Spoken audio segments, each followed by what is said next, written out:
Hi friends, welcome back to our channel AL Foodology. வீடியோக்குள்ள போறதுக்கு முன்னாடி மறக்காம நம்ம சேனலை சப்ஸ்கிரைப் பண்ணிட்டு பக்கத்துல இருக்கிற பெல் ஐகானை பிரஸ் பண்ணி ஆல் ஆப்ஷனை செலக்ட் பண்ணிக்கங்க. அப்பதான் நான் போடுற எல்லா வீடியோஸோட நோட்டிஃபிகேஷனும் உங்களுக்கு கிடைக்கும். இன்ஸ்டாகிராம்லயும் அப்படியே நம்ம பேஜை ஃபாலோ பண்ணிக்கங்க. இன்னைக்கு நல்ல ஒரு டேஸ்டான சீரக சம்பா மட்டன் பிரியாணி ரெசிபி தான் செய்ய போறோம். வாங்க எப்படி செய்யறதுன்னு பார்க்கலாம். மட்டன் பிரியாணி செய்யறதுக்கு ஒரு 3/4 கிலோ மட்டன் எடுத்து நல்லா வாஷ் பண்ணிட்டு மஞ்சள் தூள் போட்டு இப்போ அதை வேக வைக்கிறதுக்காக எடுத்து வச்சு தேவையான அளவு கொஞ்சம் தண்ணி வச்சிருக்கேன். இதில் நான் கொஞ்சம் மஞ்சள் தூள், கொஞ்சம் இஞ்சி பூண்டு பேஸ்ட், கொஞ்சம் சால்ட் சேர்த்து இப்போ வேக வைக்க போகிறேன். இந்த 3/4 கிலோ மட்டனில் கொஞ்சம் நம்ம சாப்பாட்டுக்கும் கொஞ்சம் நான் கிரேவிக்கும் எடுத்துக்கிறேன்.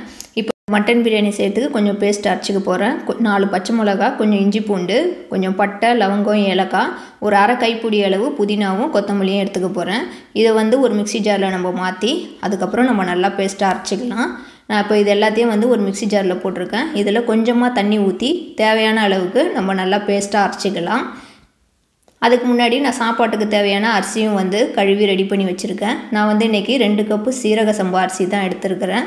அதை நல்லா வாஷ் பண்ணிவிட்டு நான் ஒரு 1/2 அன் ஹவர் ஊற வச்சுருந்தேன். சாப்பாட்டுக்கு தேவையான தண்ணியை இதில் அளந்து நான் ஊற வச்சுருக்கிறேன். நீங்கள் பாஸ்மதி அரிசியில் இந்த பிரியாணி செய்கிறனாலும் ட்ரை பண்ணி பாருங்கள். இப்போ சாப்பாடு செஞ்சுக்கலாம். அதுக்கு ஒரு பாத்திரம் வச்சு ஒரு 3 டேபிள் ஸ்பூன் அளவு கடலை எண்ணெய் சேர்த்துக்கிறேன். ஒரு 2 டேபிள் ஸ்பூன் அளவு நான் நெய் சேர்த்துக்கிறேன். நெய் நான் கம்மியாக சேர்த்துருக்கேன், ஒரு 2 டேபிள் ஸ்பூன் அளவு. நீங்கள் கொஞ்சம் எக்ஸ்ட்ரா சாப்பிடுவீங்கன்னா நீங்கள் நெய் எக்ஸ்ட்ரா சேர்த்துக்கோங்க. இது ரெண்டும் ஹீட் ஆன பிறகு ஒரு அரை டீஸ்பூன் அளவு சோம்பும், ஹோல் கரம் மசாலா, பட்டை, கிராம்பு, ஏலக்காய், லவங்கம், பிரிஞ்சி இலை இதையும் சேர்த்துக்கிறேன். அதுக்கப்புறம் ஒரு வெங்காயத்தை நான் பெரிய சைஸில் கட் பண்ணி நீட்டாக சேர்த்துருக்குறேன். இப்போ நம்ம வெங்காயத்தை நல்லா வதக்கி விட்டுக்கலாம். அது கலர் மாதிரி வர வரைக்கும். வெங்காயம் நல்லா வதங்குறப்போ தான் சாப்பாடு நல்லா டேஸ்ட்டாக இருக்கும். அதனால் நல்லா கொஞ்சம் நம்ம சுருண்டு வர வரைக்கும் நல்லா வதக்கி விட்டுக்குவோம். இப்போ இது வதங்கிட்டு இருக்கிறப்பவே நான் கொஞ்சம் கைப்பிடி அளவு புதினா சேர்த்துக்கிறேன். புதினா கொஞ்சமாக தான் சேர்த்துருக்கிறேன். ஏற்கனவே நம்ம அரைச்சி வச்சுருக்கோம் பேஸ்ட்டில். அதுக்கப்புறம் 2 தக்காளி கட் பண்ணி வச்சுருக்கேன், அதை சேர்த்துக்கிறேன். தக்காளி சீக்கிரமாக வதங்கிறதுக்காக ஒரு அரை டீஸ்பூன் அளவு மஞ்சள் தூளும் ஒரு பிஞ்ச் சால்ட்டும் சேர்த்துருக்கிறேன். இப்போ இது எல்லாத்தையும் வெங்காயத்தோடையே நல்லா வதக்கி விட்டுக்கலாம். தக்காளி நல்லா மேஷ் ஆகி வர வரைக்கும் இப்படி வதக்கி விட்டுக்கலாம். இப்போ இது வதக்கின பிறகு நம்ம ஏற்கனவே அரைச்சி வச்ச பேஸ்ட்டை இதோட நான் சேர்த்துக்கிறேன். ஏற்கனவே நம்ம இஞ்சி பூண்டு பேஸ்ட்டெல்லாம் பச்சையாக தான் சேர்த்து அரைச்சோம். அதனால் அதோட பச்சை ஸ்மெல் போகிறதுக்காக இதை தக்காளியோட நல்லா நம்ம வதக்கி விடலாம். இந்த புதினா, கொத்தமல்லி, இஞ்சி பூண்டு பேஸ்ட்லாம் அதோட பச்சை ஸ்மெல் போய் நல்லா கலர் மாதிரி இப்படி வரணும். இப்போது நம்ம வேக வச்சு எடுத்து வச்சுருந்த மட்டனில் நான் கொஞ்சம் பாதி எடுத்துக்கிறேன். இப்போ வெறும் கறி மட்டும் தான் சேர்த்துருக்குறேன். இப்போ இதை இந்த மசாலாவோட நல்லா நம்ம மிக்ஸ் பண்ணி விட்டுக்கலாம். நம்ம ஃபஸ்ட்டு எடுத்தோடனே தண்ணியோடு சேர்க்க வேணாம், கறியை மட்டும் இப்போ எடுத்து சேர்த்துக்கலாம். இதை மசாலாலாம் நல்லா கோட் ஆகிற வரைக்கும் நல்லா மிக்ஸ் பண்ணி விட்டுக்குவோம். இப்போது மசாலாலாம் சேர்த்துக்கலாம். 1 டேபிள் ஸ்பூன் அளவு தனி மிளகாய் தூள் சேர்த்துக்கிறேன். ஒரு 2 டேபிள் ஸ்பூன் அளவுக்கு பிரியாணி மசாலா பவுடர் சேர்த்துக்கிறேன். இதை நல்லா இப்போ கறியோட மிக்ஸ் பண்ணி விட்டுக்கலாம். அந்த தூளில் இருக்கிற பச்சை ஸ்மெல்லும் அப்போ தான் போகும். அதனால் நல்லா கொஞ்சம் வதக்கி விட்டுக்குவோம். இதை நல்லா வதக்கி விட்டுட்டு நம்ம 2 டேபிள் ஸ்பூன் அளவுக்கு தயிர் சேர்த்துக்கலாம்.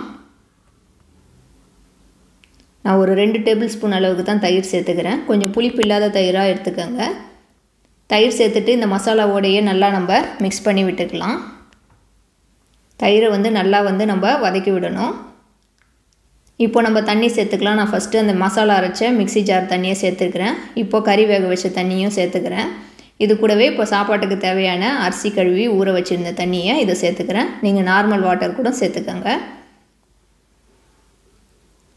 பாருங்கள், அரிசியில் இருந்த தண்ணி ஃபுல்லாக நம்ம வடிகட்டி இதில் சேர்த்தாச்சு. இப்போ தண்ணி சேர்த்ததுனால ஒரு 1/4 டீஸ்பூன் அளவு நான் உப்பு சேர்த்து எல்லாத்தையும் ஒன்றா நல்லா நம்ம கலக்கி விட்டுக்கலாம். நம்ம சேர்த்த மசாலா, கறி எல்லாத்தையும் ஒன்றா நல்லா மிக்ஸ் பண்ணி விட்டுட்டு இதை நான் லிட்டு போட்டு மூடிக்கிறேன். இதை ஒரு 1/4 மணி நேரம் நம்ம அப்படியே விடுவோம். அப்போ தான் நல்லா கொதிச்சு அந்த தூளில் இருக்கிற பச்சை ஸ்மெல்லாம் போய் கறி நல்லா மசாலாவோட கோட்டாகி வரும். பாருங்கள், நான் ஒரு 1/4 மணி நேரத்துக்கு அப்புறம் ஓப்பன் பண்ணியிருக்கேன். நல்லா எண்ணெய் பிரிஞ்சு வந்திருக்கு பாருங்கள். இதை லைட்டாக அப்படியே மிக்ஸ் பண்ணிக்கலாம். இந்த ஸ்டேஜில் நம்ம அரிசியை சேர்த்துக்குவோம். நம்ம ஊற வச்சு எடுத்து வச்சுருந்த சீரக சம்பா அரிசியை நான் இப்போ இதோட சேர்த்துக்கிறேன். சீரக சம்பா அரிசியில் நம்ம பிரியாணி செய்கிறப்போ சாப்பாடு அவ்வளோ டேஸ்ட்டாக இருக்கும். அந்த அரிசியிலே ஒரு ஸ்மெல் இருக்கும், அது அவ்வளோ நல்லாயிருக்கும். இப்போ இந்த பிரியாணிக்கு தேவையான அளவு உப்பு சேர்த்துக்கலாம். உப்பு பார்த்து அளவாக சேர்த்துக்கோங்க. ஒரு 1/2 லெமன் நான் புழிஞ்சு விட்டுக்கிறேன். நீங்கள் அப்படியே ஸ்ட்ரைட்டாக புழியிலனாலும் சாறு தனியாக எடுத்து வச்சு அதுக்கப்புறம் மிக்ஸ் பண்ணிக்கோங்க. இப்போ இது எல்லாத்தையும் மிக்ஸ் பண்ணிவிட்டு நம்ம எல்லாத்தையும் ஒன்றா கலக்கி விட்டுக்கலாம். லாஸ்ட்டாக நான் கட் பண்ணி வச்சுருந்த கொஞ்சம் கொத்தமல்லி இலையும் இதோட சேர்த்துக்கிட்டேன். கொத்தமல்லி இலையை சேர்த்துட்டு லைட்டாக வந்து நம்ம மிக்ஸ் பண்ணி விட்டுக்கலாம். இப்போ இதை வந்து நம்ம ஒரு மூடி போட்டு மூடிக்கலாம். தண்ணி வந்து நல்லா கொதித்து ட்ரை ஆகி வரட்டும். அதுக்கப்புறம் ஓப்பன் பண்ணி பார்க்கலாம். நம்ம சேனலில் ஏற்கனவே சீரக சம்பா மட்டன் பிரியாணி ரெசிபி வீடியோ இருக்குது. வீடியோ பார்க்காதவங்களுக்காக ஐகார்டில் லிங்க் கொடுக்குறேன், செக் பண்ணி பாருங்கள். இப்போ பாருங்கள், நான் வந்து நல்லா கொதித்த பிறகு ஓப்பன் பண்ணி காட்டுறேன். தண்ணி வந்து கொஞ்சம் முக்கால்வாசி வந்து நல்லா வந்து ட்ரை ஆகிடுச்சு. இந்த ஸ்டேஜில் நம்ம ஒரு கரண்டி வச்சு அடியிலேருந்து நல்லா மிக்ஸ் பண்ணி விட்டுக்கலாம். இப்போ சாப்பாடை வந்து எல்லாத்தையும் ஒன்றா நல்லா ஈக்குவலாக வச்சுட்டு ஸ்டவ்வை வந்து சிம்மில் வச்சு தம் போட்டுடலாம்.